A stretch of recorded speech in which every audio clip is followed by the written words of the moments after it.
Emma's hands trembled as she stood outside the upscale cafe, mud dripping from her hair onto her once white blouse. Tears mixed with the dirt on her cheeks as she checked her phone. 7:03 p.m., she was already late. Through the window she could see him. Mark, the single dad her friend had set her up with, sitting at a corner table periodically glancing at his watch. Every instinct screamed at her to run, to disappear into the darkening Portland streets and text some excuse later. But something, maybe desperation, maybe the memory of the little girl's face, made her push open that door. The cafe fell silent. Every head turned toward the filthy woman, tracking mud across the pristine hardwood floors. Emma's face burned with humiliation as she stumbled toward Mark's table, her soaked shoes squelching with each step. This was supposed to be her fresh start. Her friend Katie's promise that he's different. A genuinely good guy. Instead, it had become her most mortifying moment. Just 30 minutes earlier, Emma had been perfect. Hair curled, makeup flawless, wearing the nicest outfit she could afford on her teacher's salary. She'd been walking to the cafe, rehearsing conversation starters in her head, when she heard it, a child's terrified scream, coming from the retention pond in the park. She'd found the little girl, maybe 5 years old, thrashing in the murky water near the edge, her pink jacket weighing her down. Emma didn't think. She just ran, heels and all, sliding down the muddy embankment and plunging into the cold, filthy water. The child had clung to her desperately as Emma struggled back to shore, both of them covered in mud and pond scum.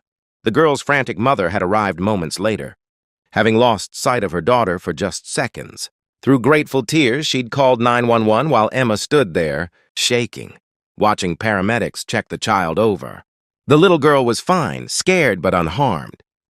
By the time Emma remembered her date, she was already late, and she looked like she'd wrestled in a swamp. She could have canceled. Should have canceled. But something about the way Katie had described Mark, he sees people, really sees them, had given her a sliver of hope that maybe, just maybe, he'd understand. Now standing before his table, watching his eyes widen as he took in her appearance, Emma felt that hope crumble into dust. "I'm so sorry," she began, her voice cracking. "I know I look insane, and I'm late. And I should have called, but my phone got wet. And there was this little girl, and—" Mark stood up. Emma braced herself for anger, for the inevitable rejection, for him to make some excuse and leave. Instead, he did something that left her completely speechless. He removed his jacket, a nice, expensive-looking blazer, and gently draped it around her shoulders. "Are you okay?" His voice was soft, concerned. No judgment in his eyes, only genuine worry. "Are you hurt?" Emma blinked, unable to process his reaction. What?" "You're shaking," Mark said, pulling out her chair. "Please sit down." "Let me get you something hot to drink," he flagged, down a server without waiting for her response. "Could we get a pot of hot tea, please? And maybe some towels?" The server, who had been staring at Emma with barely concealed disgust, seemed startled by Mark's calm demeanor. "Of course, sir." Emma sank into the chair, still stunned. The other patrons were still watching, some whispering, but Mark positioned himself between her and their stares, creating a small shield of privacy. "I'm getting mud all over everything," Emma whispered, mortified. "Chairs can be cleaned," Mark said simply, sitting across from her. His brown eyes were warm, curious. "Now something about a little girl?" And so Emma told him.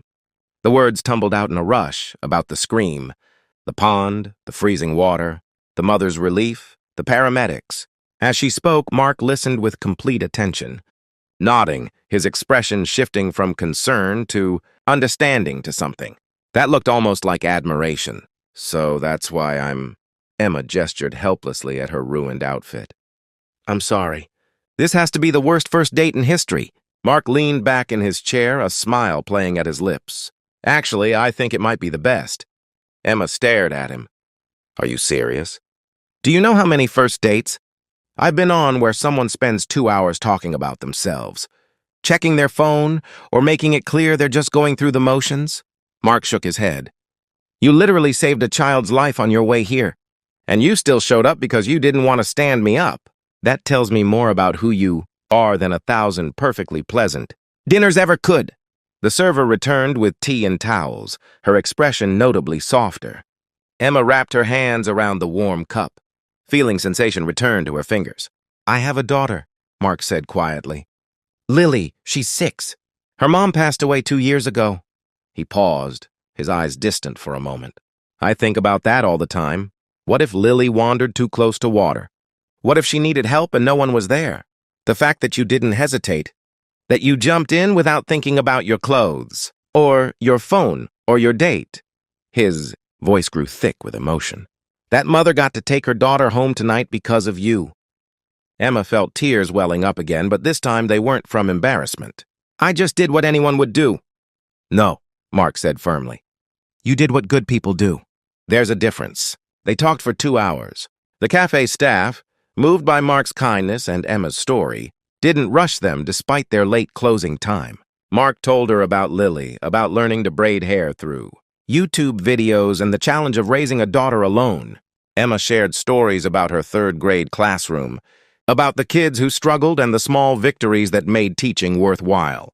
The mud dried and flaked off. Emma's hair remained a disaster, but somehow it stopped mattering. Mark made her laugh, really laugh, in a way she hadn't in months. He was honest about his struggles, about the loneliness of single parenthood, about his fear of dating again. Emma found herself opening up about her own insecurities, her worry that at 32, she'd never find someone who truly understood her. Can I tell you something? Mark said as they finally prepared to leave. I almost canceled tonight.